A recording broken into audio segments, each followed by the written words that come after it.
Apparently we're recording again.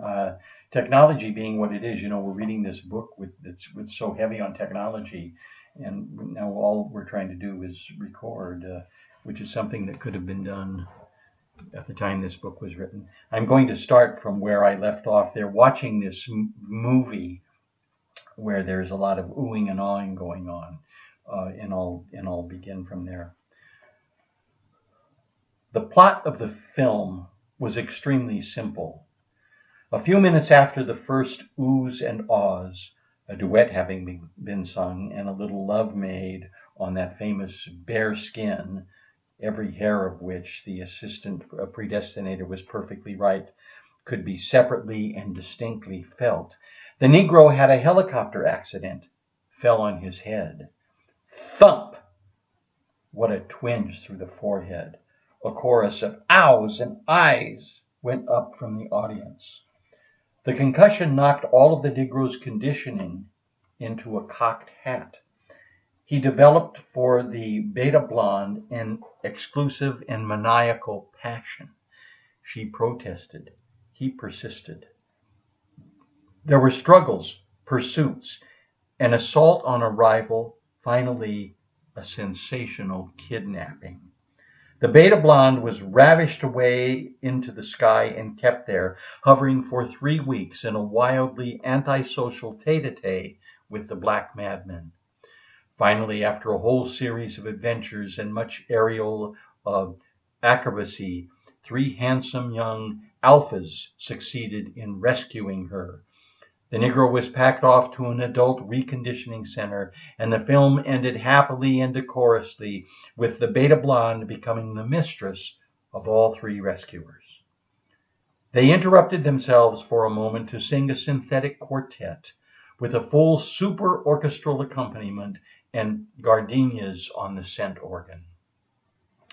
Then the bearskin made a final appearance, and amid a blare of saxophones, the last stereoscopic kiss faded into darkness. The last electronic titillation died on the lips like a dying moth that quivers, quivers, and ever more feebly, ever more faintly, and at last is quite, quite still.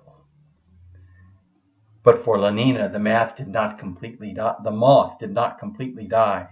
Even after the lights had gone up, while they were shuffling slowly along with the crowds towards the lifts, its ghost still fluttered against her lips, still traced fine shuddering roads of anxiety and pleasure across her skin. Her cheeks were flushed. She caught hold of the savage's arm and pressed it, limp against her side. He looked down at her for a moment, pale, pained, desiring, and ashamed of his desire. He was not worthy, not. Their eyes for a moment met. What treasures hers promised! A queen's ransom of temperament. Hastily he looked away, disengaged his imprisoned arm. He was obscurely terrified lest she should cease to be something he could feel himself unworthy of. I don't think you ought to see things like that, he said, making haste to transfer from Lenina herself to the surrounding circumstances the blame for any past or possible future lapse from perfection.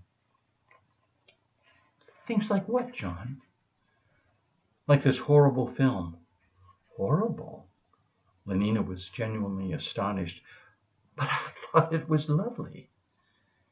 It was base, he said indignantly. It was ignoble. She shook her head.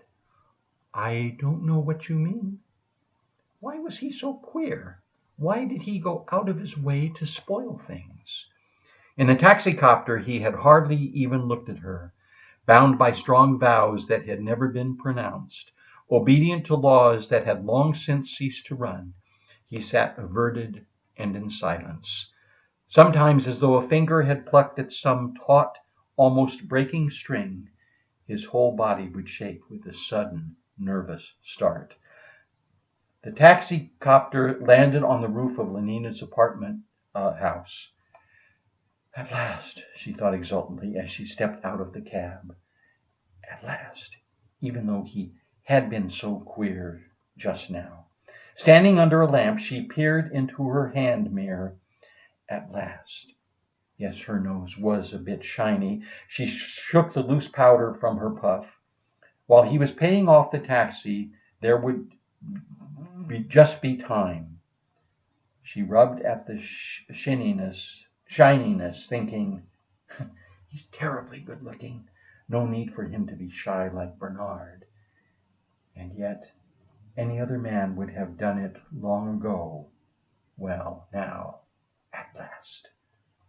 That fragment of a face in the little round mirror suddenly smiled at her. Good night, said a strangled voice behind her. Lenina wheeled around. He was standing in the doorway of the cab, his eyes fixed, staring, had evidently been staring all this time while she was powdering her nose, waiting. But what for? Or hesitating, trying to make up his mind, and all the time thinking. She could not imagine what extraordinary thoughts. Good night, Lena, he repeated, and made a strange, grimacing attempt to smile. But, John, I thought you were... aren't you... He shut the door and bent forward to say something to the driver. The cab shot into the air. Looking down through the window in the floor, the savage could see Lenina's upturned face, pale in the bluish light of the lamps. The mouth was open. She was calling. Her foreshortened finger rushed away from him. The diminishing square of the roof seemed to be falling through the darkness. 5 minutes later, he was back in his room. From its hiding place, he took out his mouse-nibbled volume, turned with religious care its stained and crumpled pages, and began to read Othello. Othello, he remembered, was like the hero of the 3 weeks in a helicopter, a black man.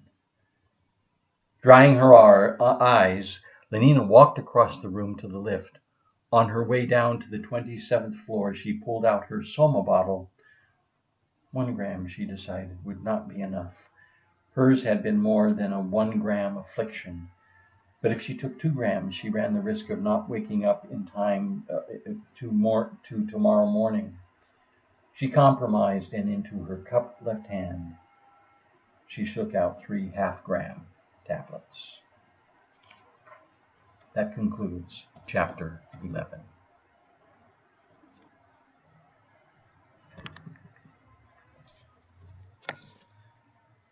Mary? Hey, Mary? I think it's done, but it's still recording. Now it won't shut off.